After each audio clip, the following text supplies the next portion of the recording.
And the best way to get your foot in the door is through background, because I've encouraged a lot of people, they wanna be involved in some way, but they're not sure how, so they might do a free background gig, but they're watching what the other people are doing, and they might see somebody, off to the side doing so, "Now I wanna do that. How would I do that?" This is the Faith and Family Filmmakers Podcast, helping filmmakers who share a Christian worldview stay in touch, informed, and inspired. Quiet on set. Rolling. Today's host is Jaclyn Witt. Welcome to the Faith and Family Filmmakers Podcast. My name is Jaclyn, and today I've got Susan Willis with me. Susan grew up in a Navy family and has lived on 2 islands, but grew up mainly on the Gulf Coast. She later served in the U.S. Air Force, where she also met her husband and started a family.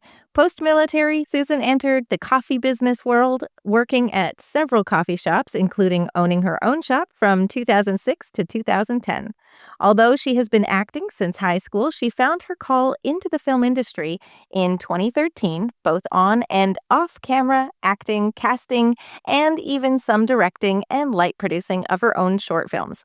She loves to help things run smoothly on set and is not afraid to jump in and help out as needed, which is how she acquired the name of Mama Bear. Susan is married to her very supportive husband, Brian, and they have 2 grown children and 1 granddaughter. Susan resides in South Carolina. Is that what SC stands for? You tell me, because I'm not from I'm not from America. So is SC South Carolina? Okay. Susan resides in South Carolina near Augusta, Georgia. GA is Georgia, right? Okay. Welcome to the podcast, Susan. I love when my Canadian just gets in the way here. Growing up in school, we had to learn the 2-letter abbreviation of all of the states, and so I guess I just assumed everybody knew that. Well, I'm sure everybody in the United States does. Well, can you tell me where AB is in Canada? Is that Alberta? It is. You did it. Good job. Now, geographically, I'm not sure.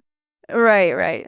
Yeah, see, I know my own country, but I am learning about the United States because I work with so many people that live there, and so I do need to be mindful of time zones when I'm booking appointments with people. So yes, I am learning. Some states are harder, especially the Arizona, Arkansas, Alaska, Alabama. Those all are special. Yeah, I don't know. I always just look it up to be sure because I'm not entirely sure. Like there are some, because I grew up on the West Coast, so I know Washington and California. Okay. Well, I was born in California, but wasn't there long. Yeah. And I did visit Oregon once. So, it's more where I'm familiar from the West Coast. So, yeah.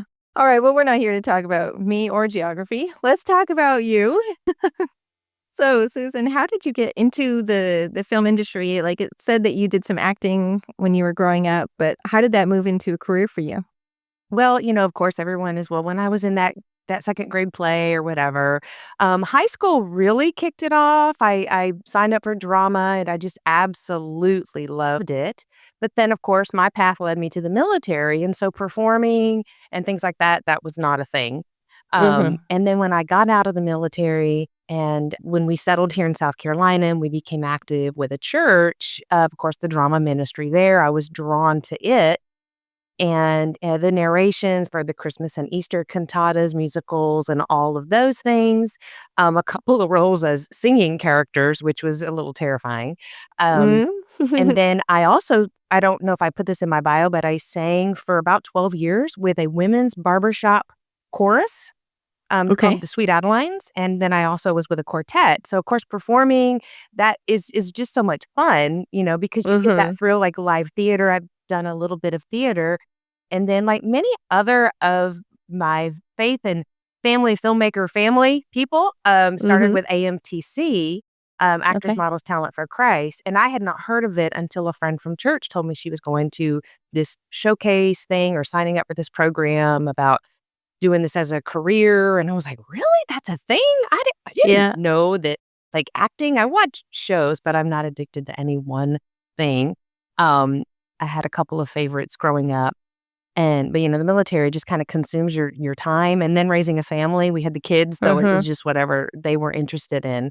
So my kids were a little older, middle school and high school, and I thought, I'm going to need something to fall back on whenever I have an empty nest, and this Right, will be right. great.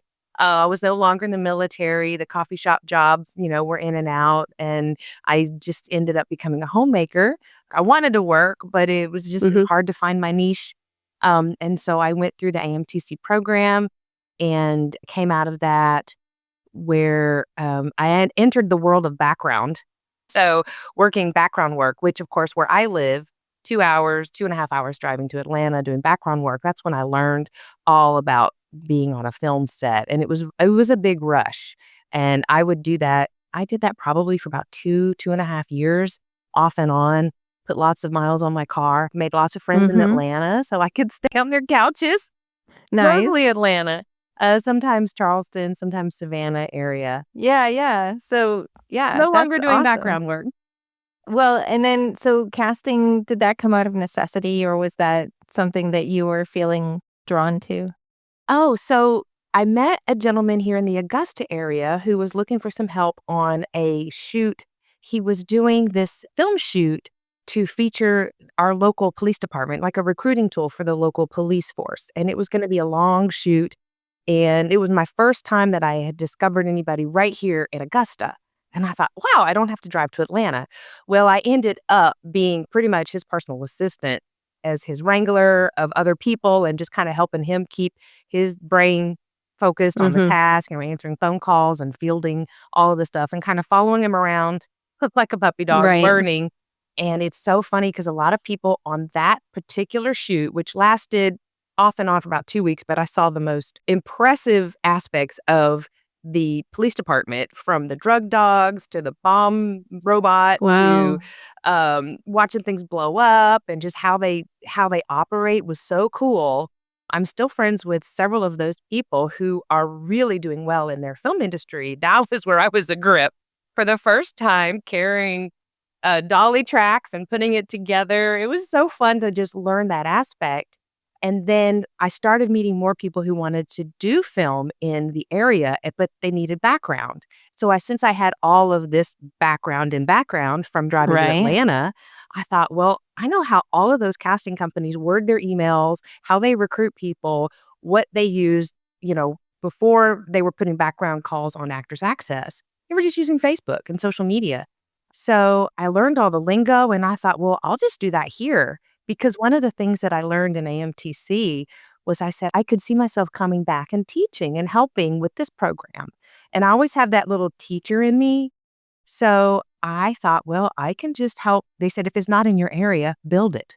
Right. So it's kind of interesting to think back that when I learned all of the background protocol and how to word it all, I just kind of pulled together all of those resources and wordings, and I started creating background casting calls for some local projects, and it kind of grew. And on my very first set, which was a feature film of a friend of mine who right now she works as a first and second AD, but she's quite an amazing writer and a director.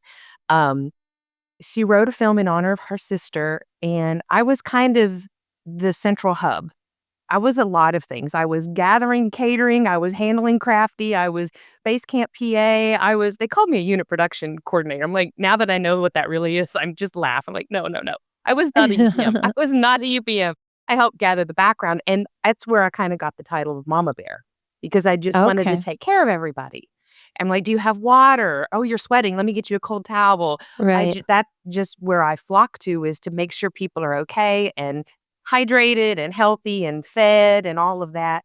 So that just grew. And then when a few feature films started coming to the Augusta area, they knew me and I was able to help train people what a day in the life of a background actor is, that it's not just you walk by a film set and wave to the camera and go, haha, I was in a movie today.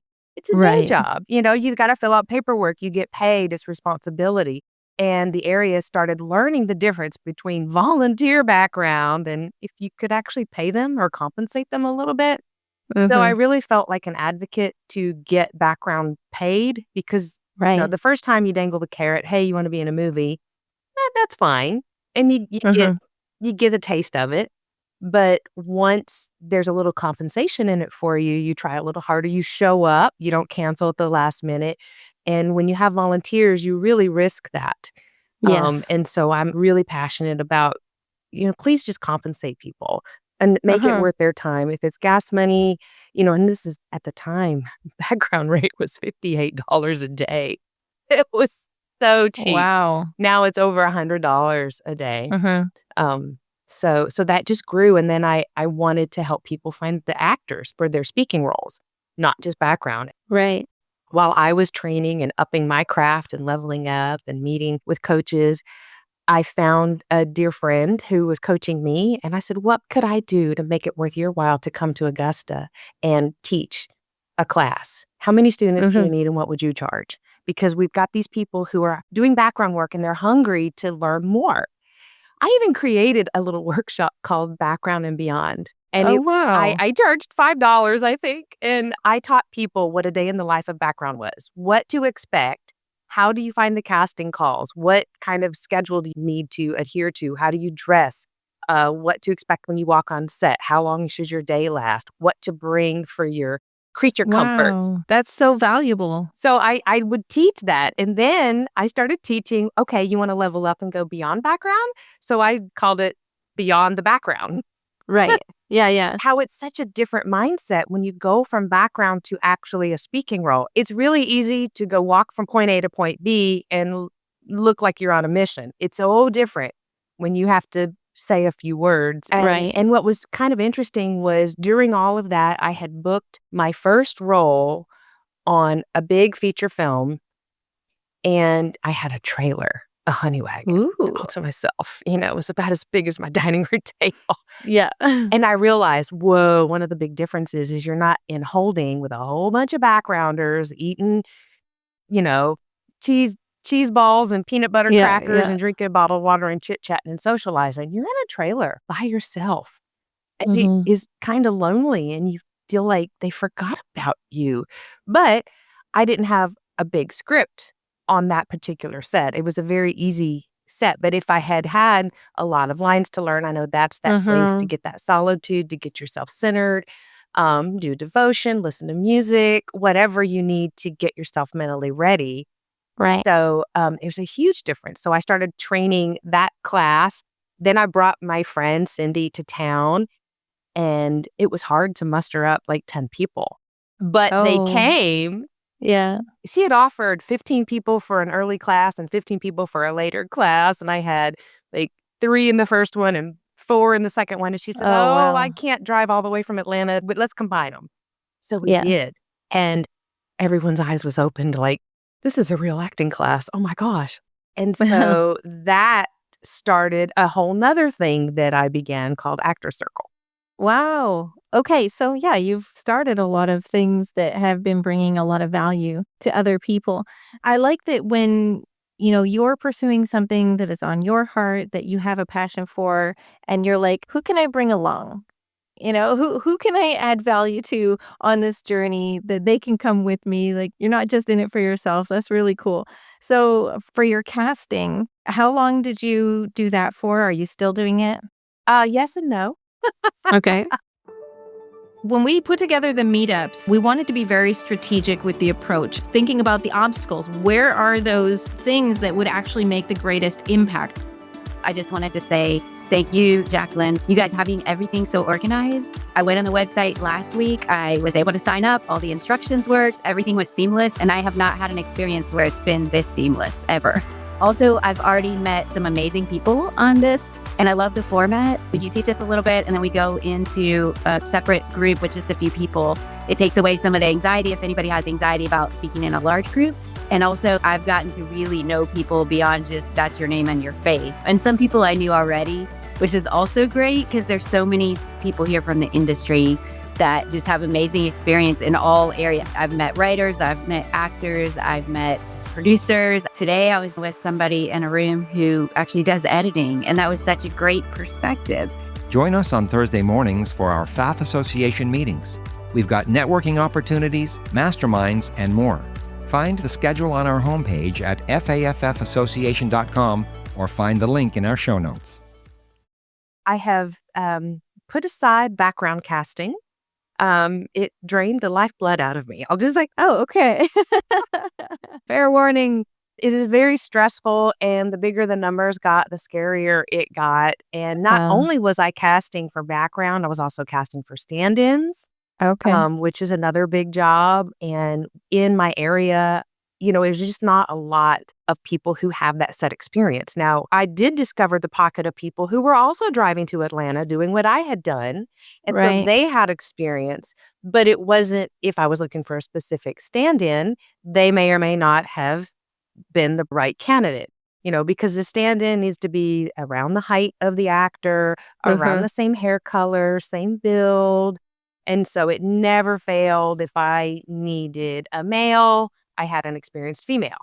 I can't do Right, that. right. Or one skin color. I'm like, I had other skin color, but I'm like, I can't. I wish I could use you. Yeah, Um, yeah. One feature film came through town, and it was so great because I was so excited to cast this actor. And I don't know if I can say it. I mean, it's long been released, but he was Mel Gibson's stand-in. Oh, And I wow. was like, oh, and I can't wait to tell my friend who got to be Mel Gibson's stand-in that it was Mel Gibson. And he's Oh, like, yeah, oh, that's yeah, so yeah. awesome.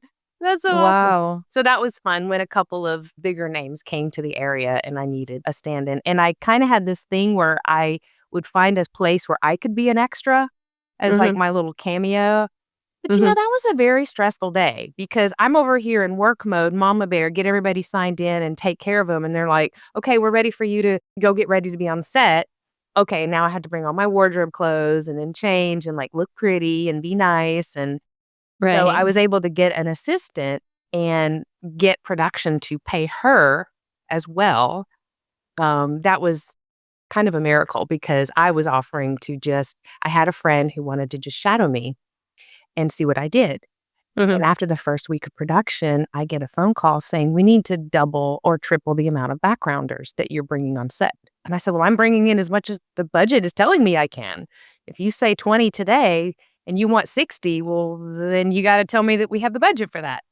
Right. So that turned into a full-time job for my friend. I was just going to give her, a couple $100 out of my pay. But then when I started Mhm. thinking about the taxes, I went, oh, no, no, no, no. So I went to bat with production and I said, hey, can we get her paid? So they paid her as a PA, a day Mhm. rate, but assigned to me, which was Wow. wonderful. And then Mhm. another film came to town, same producer, did the same thing. I said, I need my assistant. And they're like, okay, well, this is what we'll pay her. This is what we'll pay you. So that graduated. Well, in our area, not only am I the casting director for the background, but I also needed to be on set, checking them all in, babysitting them all day while also casting for the following day, which became quite stressful. In the bigger cities, they have PAs to do that. But here in Augusta, they just don't have the budget for that. And I allowed it the first time. So, of course, that meant I had to Right. continue You set a that precedent. pattern. They liked it because they knew I had already seen everybody's pictures. I had already been communicating with them, so I knew who they would be when they showed up. So there was that. But one film just kind of finally broke me, and I had to walk away and say, "No more background casting." Mm. So, um, a long answer to your short question is I have a rule now. I do enjoy casting for the speaking roles, the day players, the regional hires. I really enjoy watching actors audition tapes. It helps me as an actor as well. So, and since I have taken acting more seriously, because acting was my first love, and because I did all this casting, everyone forgot that I was an actor. Right. And I would see a project, I'm like, oh, I could have auditioned for that, or oh, I wish I had known there was that role or this role. And I said, I need to put casting aside, especially background casting. So Mhm. my little rule is if there is not a role for me to audition for, then I will happily help cast, Right. but not background. But if there is even a remote possibility I could audition for a role that would fit my breakdown, I would prefer not to be the casting director for it because I just feel that would be a conflict of interest. Right. Well, that makes sense. So that's my little rule. So yes, I'm still casting, but no, not background. Okay, so for people who are in the South Carolina area, now you know Susan is available for a hire. First as an actor, second as guest. And not just South Carolina. I am Okay. so Where else? geographically, I am 2.5 hours from Atlanta, from Mm-hmm. Charleston, from Charlotte, North Carolina, from Savannah, and my kids are near Charlotte and Charleston, so of course I'm driving, and the Mm-hmm. great beauty of casting is most of it is online anyway, it's virtual. Great. So, but I have a lot of family in Texas, so Texas is my heart. So I'm Awesome. so willing to be there. Yeah, no doubt. Yeah, like I know it's one of those things where on set, it's like a family, and everybody has the same goal. Like everything is all moving in the same direction. And when you're with a group of people that have that same heart and mind and goal, like it's amazing when you're with your tribe. I guess that's what I'm getting at. And so I hope you get a lot more projects because I think you're fantastic. Thank you. All right, so we're going to talk more in our next episode. I want to hear some advice that you might have for actors or whoever else you might have advice for. But before we finish out this portion of our interview, do you have any final thoughts, or is there any way that you would like people to get in contact with you? Final thoughts is, and I think I heard another guest mention this, is just the best thing people can do that are interested in the film industry in any capacity is get to know understand the roles, the hierarchy, the roles of everybody, even from background to the locations department, to the transpo department, and understand what they do because it is a well-oiled machine. And the best way to get your foot in the door is through background, because I've encouraged a lot of people who they want to be involved in some way, but they're not sure how. So they might do a free background gig, but they're watching what the other people are doing. And they might see somebody, off to the side doing something. I want to do that. How would I do that? And then you just start the conversation. And that's the only way to be a fly on the wall, to see how it works and to see what everybody does. And so getting educated and teaching people to understand, especially for actors, understand what the sound department does, understand that guy over there sleeping he's not sloughing off his work. He was the transpo driver that brought the talent to set. And so he was up at the crack of dawn. So this is his Right. downtime. So understanding those things, because it's easy to judge. Who's that guy sleeping in the corner? Oh, he's the van driver. Okay. Yeah. Nobody needs him right at this moment. Yeah. So really just understanding that. And as far as getting a hold of me, I have contact information on my link tree. And then Mama Bear Casting is a website that is sort of under construction at the moment. Okay. Well, we'll have those links in the show notes. Yes. Thank you. Thanks for listening to the Faith and Family Filmmakers podcast. If you've been enjoying this podcast, take a moment to follow or subscribe on your favorite podcast player so you don't miss an episode. And if you'd like to support the production of this podcast, you can leave a tip at faffpodcast.com/support. Bringing filmmakers together for faith and family.